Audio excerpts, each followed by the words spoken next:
今天聊聊这个上色涂不出去的小技巧。接下来我们用一个例子来说明这3点：剪辑蒙版、阿尔法锁定和选区工具。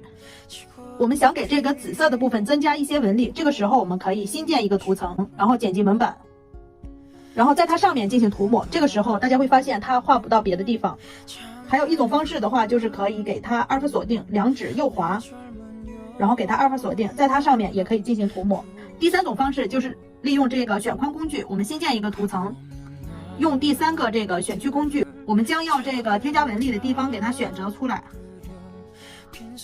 然后用这个画笔涂抹这块，它也是涂不出来的。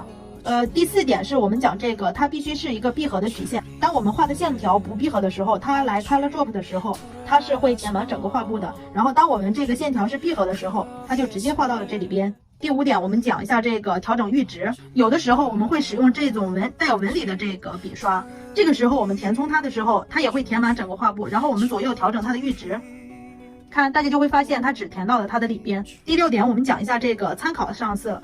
我们将这个线稿，然后点击它，点击这个参考，然后在它的下面新建一个图层。这个时候我们就可以拖拽颜色到相应的地方，它也是涂不出去的。